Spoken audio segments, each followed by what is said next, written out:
Durante el sofocante verano de 2011, una entrevista local en Mon, Georgia, dio un giro inesperadamente macabro. Stephen McDaniel, un recién graduado de Derecho, hablaba frente a cámara preocupado por su vecina desaparecida y excompañera de clase, Lauren Giddings, de 27 años. Cuando el reportero mencionó que se había encontrado un cuerpo cerca, el rostro de McDaniel se transformó por completo. Sus ojos se movieron con nerviosismo, como si no pudiera ocultar lo que sentía. Apenas alcanzó a murmurar: «Creo que necesito sentarme», y se alejó de la cámara. Ese momento en directo, inquietante en sí mismo, se convertiría en un punto de quiebre en la investigación. Lo que los espectadores aún no sabían era que estaban viendo cómo se rompía la fachada del culpable. Lauren Giddings era la mayor de 3 hermanas y se había mudado desde Maryland a Mon para estudiar Derecho en la Universidad de Mercer.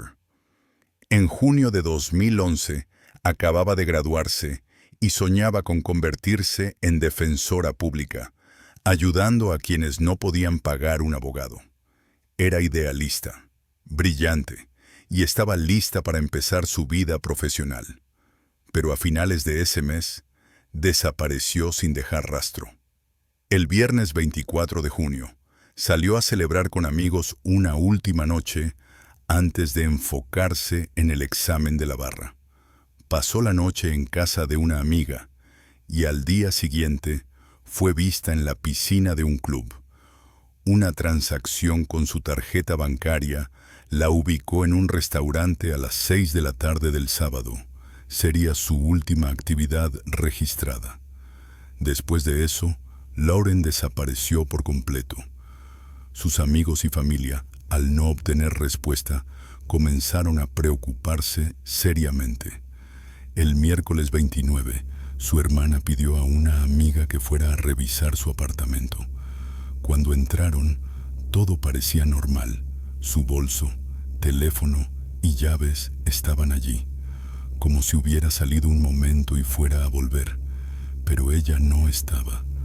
Entonces llamaron a la policía, que inició una investigación por persona desaparecida.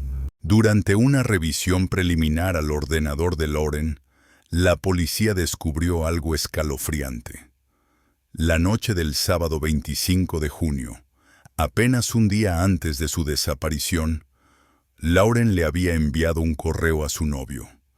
En él, contaba que alguien había intentado entrar a su apartamento la noche anterior.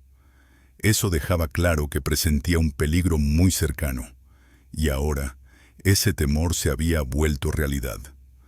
La mañana del 30 de junio, el detective Steve Gatlin volvió al complejo de apartamentos. Un olor nauseabundo flotaba en el aire, el característico aroma de la descomposición bajo el calor veraniego. Gatlin siguió la peste hasta un contenedor de basura a pocos pasos del edificio. Dentro encontró bolsas negras con algo extraño en su interior. En una de ellas, envuelto en plástico, había restos humanos. Era el torso de Lauren Giddings. El resto de su cuerpo había sido arrojado en basureros por la ciudad y jamás sería recuperado. La escena fue sellada inmediatamente y se trató el apartamento de Lauren como un sitio de crimen. Con ayuda de luminol, un químico que revela rastros de sangre, el baño brilló intensamente en un tono azul. La evidencia sugería que alguien había intentado limpiar una escena terrible. La bañera, en particular, resplandecía de arriba abajo, indicando que ahí se había desmembrado el cuerpo. Todo apuntaba a que el asesino había entrado al departamento sin forzar la entrada, probablemente con una llave. Dada la gravedad del caso, la policía investigó a todas las personas cercanas a Lauren. Los primeros en ser examinados fueron 2 hombres con los que había tenido relaciones sentimentales. Uno era su actual pareja, un abogado mayor que vivía en Atlanta. El otro, su exnovio Joe, excompañero de clases en la Facultad de Derecho. Ambos la habían visto poco antes de su desaparición. Pero el novio estaba en California ese fin de semana. Su coartada fue confirmada con registros de vuelo. Joe, por su parte, colaboró plenamente y no había ninguna prueba que lo vinculara al crimen. Así que la atención se centró en los vecinos del complejo de apartamentos. Allí vivía Stephen McDaniel, excompañero de Lauren y su vecino de al lado. Stephen era un joven reservado, también preparándose para el examen de abogacía. Aparentemente no había nada alarmante en él. Fue interrogado el 30 de junio, junto con otros vecinos, sin levantar sospechas inmediatas. Pero más tarde ese mismo día, todo cambió. Stephen apareció en un noticiero local hablando sobre la desaparición de Lauren. Se mostró preocupado, como si fuese un amigo más, deseando que ella apareciera sana y salva. Hasta que, en medio de la entrevista, el reportero anunció en vivo que se había encontrado un cuerpo. La expresión de Stephen cambió por completo. Se quedó paralizado, comenzó a balbucear y desvió la mirada. Susurró: «Creo que necesito sentarme», y salió del cuadro. Todo quedó grabado en cámara y se volvió viral en cuestión de horas. El país entero lo vio conmocionado. Pero para el detective Gatlin no fue una reacción natural. Era el momento en que la máscara de un culpable comenzaba a resquebrajarse. Tras su extraña reacción en televisión, la policía decidió investigar más a fondo a Stephen. Ese mismo día por la tarde, fue invitado a declarar en la comisaría. En un principio, parecía una simple entrevista de testigo. Pero pronto, se transformó en un duro interrogatorio de 12 horas que se extendió hasta el 1 de julio. Curiosamente, aunque acababa de graduarse en Derecho, Stephen no pidió un abogado, quizás porque sabía que era culpable y pensó que cooperar le serviría de algo. Mientras tanto, los investigadores obtuvieron permiso para registrar su departamento. Stephen, tratando de parecer inocente, aceptó sin objeciones. Pero los oficiales ya estaban encontrando pruebas clave. En una revisión del área de lavandería compartida, hallaron una pista crucial. En un armario de mantenimiento había una sierra escondida en un estante. Ambos extremos de la hoja tenían restos de sangre. Alguien había intentado limpiarla sin éxito. Las pruebas forenses confirmaron que la sangre era de Lauren, y los cortes coincidían perfectamente con los restos encontrados.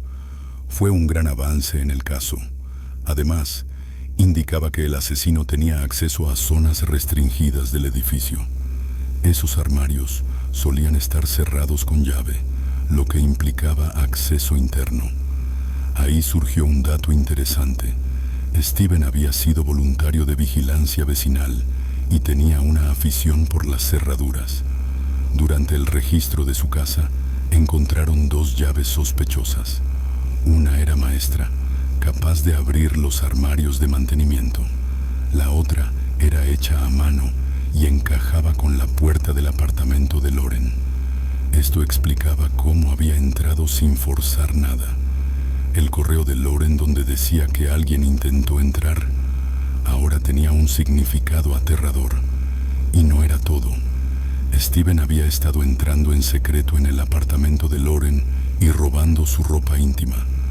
La imagen que se formaba era cada vez más inquietante. Tras el arresto de Stephen, los investigadores analizaron a fondo tanto su pasado como sus dispositivos electrónicos. Un segundo registro en su apartamento reveló cosas aún más perturbadoras.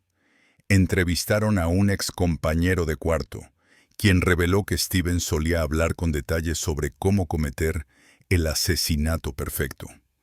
Era una obsesión enfermiza.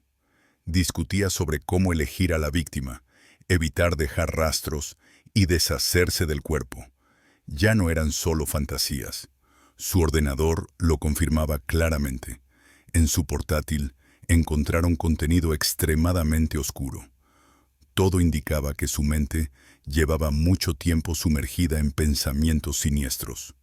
La prueba más impactante fue un video que él mismo había grabado. Mostraba la ventana del apartamento de Lauren, filmada de noche. Había montado la cámara en un palo largo para espiar por su ventana en el segundo piso.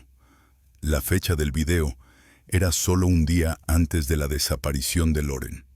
Eso explicaba el correo que ella envió, diciendo que alguien intentó entrar. Este archivo demostró que el crimen fue premeditado. Al juntar todas las piezas, quedó claro que Steven no solo estaba obsesionado con Lauren, sino que había planeado el crimen con antelación. El 2 de agosto de 2011, poco más de un mes después del hallazgo del cuerpo, Stephen McDaniel fue acusado formalmente del asesinato. Después de ser acusado, Stephen McDaniel pasó casi 3 años en prisión preventiva, mientras los fiscales preparaban el caso. El proceso fue meticuloso, las pruebas eran contundentes, pero llevar todo a juicio aún tomaría tiempo. En abril de 2014 ocurrió un giro inesperado. Steven aceptó un acuerdo para evitar la pena de muerte. Se declaró culpable y fue sentenciado a cadena perpetua. Sin embargo, su condena incluye la posibilidad de libertad condicional. No podrá solicitarla hasta 2041, cuando haya cumplido 30 años de prisión. Hoy, Steven pasa sus días entre rejas, pero para la familia de Lauren, el dolor permanece. Perdieron a una hija, una hermana, una joven abogada con sueños de justicia. Su vida fue arrebatada por la obsesión de un hombre perturbado. Incluso hoy, el video de McDaniel en esa entrevista televisiva sigue circulando en redes. Es inquietante porque en ese momento, sin saberlo, el mundo fue testigo del instante exacto en que el asesino comenzó a romperse por dentro.